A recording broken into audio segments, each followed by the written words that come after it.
Hey everyone, it's Hank here, and in this video I'll show you how you can unlock all the styles for the Mandalorian outfit. As you can see here, I've got all these unlocked on the right side here, and in this video I'll show you how you can do all that. Right before I hop into that though, I just want to quickly apologize for my voice. I'm a bit sick at the moment, so there might be a few less videos over the coming days. But I still wanted to make this one because I see a lot of people asking about the Mandalorian quest and why they have less epic quests completed in the comments, so I figured I'd just address that in the video and hopefully help some people along the way as well. One thing a lot of people don't know about the Mandalorian quest or the Beskar quest is that some of them to unlock them you need to have certain skins in the battle pass. So for example, if you're only tier 1 in the battle pass, you're only going to have the first 1 to 3 I think. You're not going to have too many of them. Whereas if you're tier 100, you'll have all of these unlocked. I've already done them, so I can't really give you the best example, but if you go to your quests in game, and at the top, one of the bars, or one of the tabs at the top should say something about Mandalorian or Beskar. I think it might have a piece of Beskar steel. If you click on that tab, you see on the left how there's these characters there, and then you'll have a purple bar, and then the challenge related to the style. That character on the left is the one you would have needed to unlock. So for example, the one that's got the picture of Maeve next to it, the one to get the Beskar steel from the belly of the shark.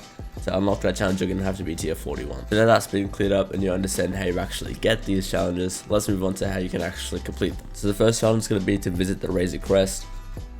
As you can see on the map, that is where it's going to be, west of that green bridge. A lot of you probably know where this is right now, but you may not have known that it was actually the Razor Crest, and this is actually what you need to visit to complete this challenge.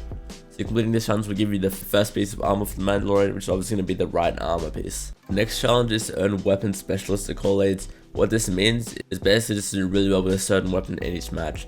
For example, to get a weapon specialist accolade for an assault rifle, you just need to do a lot of damage with an assault rifle in one game. So if you're just focusing on using one certain gun in each game, you get it done in no time. Because this challenge doesn't have to be different weapons the whole time, you just have to earn separate actual accolades. It can all be for the assault rifle, it can all be for the shotgun. So make sure in your games to complete this challenge, you're just focusing any damage on one weapon, and you get the challenge done pretty quickly. Next up is a challenge to collect 500 gold bars. Again, this one's pretty simple. If you just collect 500 gold bars, you can get gold bars from eliminating people, opening a chest, breaking certain things like beds and couches. Without a doubt, the fastest way to get gold though is by completing bounties. Each bounty that you complete, you get 70 gold. Each time that you survive a bounty, you get 70 gold. And even if your bounty gets stolen and someone steals your kill in the bounty, you still get 30 gold for doing that. If you want to get the 500 bars really quickly, I'd highly recommend doing bounties. But at the end of the day, anyway, it works, and all you have to do for this challenge is just collect 500 bars over whatever time period is best for you. The next challenge requires you to find Beskar steel deep in the belly of the shark. This is talking about the literal shark on the map, that place that used to be a location in Chapter 2 Season 2, where the steel itself is. If you go to the vault in the shark and then on one of the shelves around the corner. So hopefully here, with the gameplay on screen, that gives you a rough idea of where you actually go in the shark. Like if you're not familiar with it, where the vault is. Hopefully the gameplay on screen is enough to get you familiar with it and where you actually need to go. Yeah, the Beskar steel for this one is found in the actual vault of the shark. The next challenge for the next armor piece style is to defeat Ruckus. You can find the Ruckus boss at Hydra 16, which is that building east of Slurpy Swamp and west of Misty Meadows, just below the dam there. He's a pretty tanky boss, but you shouldn't have too much difficulties killing him. When you do kill him, you get a purple RPG and a gold heavy arse, that's a nice bonus. But yeah, you just gotta go to Hydra 16 and then kill the Ruckus boss, like you can see me doing on screen here. Yeah, that's how you get the right arm plate for Mandalorian, by defeating Ruckus at Hydra 16. Next challenge is to fight Beskar steel with the Earth Meets the Sky. This one you have Alexa unlocked, that's going to be tier 73 in the battle pass, so most of you won't have this one just yet if you're watching this video pretty early after I release it. But further down the season you should get this unlocked.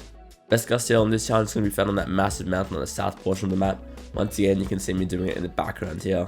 And the piece of steel is going to be found next to that chest that's there, or sometimes there, I don't know if it's 100% spawned or not. But you find it on top of that mountain there, you just go up to it, interact with it, and then you get the piece of Beskar steel where the Earth meets the sky, and that'll get you the left arm for Mandalorian. Next challenge for the chest plate is going to be completing a legendary quest. A lot of people didn't know how to do this, but if you look at the screenshot on screen now, if you go to your own quest and look at the one that's got the orange bar next to it, it might also say it required 4 players. The one for the first week was to complete bounties, but that's going to change from week to week. Also, it's worth keeping in mind this isn't too relevant to getting the Mandalorian armor, but these legendary quests are weekly. So for example, after the first week of the season is done, you're not going to be able to complete that challenge for completing bounties anymore. So make sure you're getting these done in the week they're there, so that later on in the season when you need to complete legendary quests for certain challenges, you've already got enough done so that you don't have to worry about not being able to get it. But yeah, for the first week, continue to complete bounties, and I believe the second week is going to be dealing damage with legendary weapons. But just find whatever legendary quest is currently active for you, and then complete that, and then you'll unlock the Beskar chestplate for the Mandalorian. The final challenge for the Mandalorian armor is going to be to complete a bounty, and this will give you the Mandalorian's Beskar helmet. The challenge is pretty simple. All you have to do is get a bounty, whether that's a bounty on you, a bounty on someone else, and then you just have to complete it, whether that means that you kill the target, your teammate kills the target, someone else random kills the target, or if you just survive your bounty. All those three will count towards this, as you don't have to actually kill the target yourself, you literally just have to complete the bounty. If you don't know where you can get a bounty from, try going to the Mancake NPC near Butter Barn, which is southeast of the 0 point, and you can get bounties from him pretty easily. And there's also a lot of people in that area, so whoever the bounties are is probably going to end up dying pretty quickly, and yeah, it's probably one of the easiest ways to complete that challenge. So yeah, that's all it takes to get all the different styles for the Mandalorian. Once again, sorry for my voice, hopefully that clears up a bit quickly. And yeah, again, just make sure to have all the Mandalorian quests unlocked. You have to be tier 100 in the battle pass, so just make sure that you're aware of that and not wondering why you don't have all the quests and I've got all of them, or your friends have all of them, something along those lines. But yeah, if you did find this video useful at all, make sure to leave a like, subscribe, comment, share, all those things help out massively. If you want to support me as a creator, that's just going to be code Kang in the item shop, but otherwise that's it from me for now, and I will see you all next time.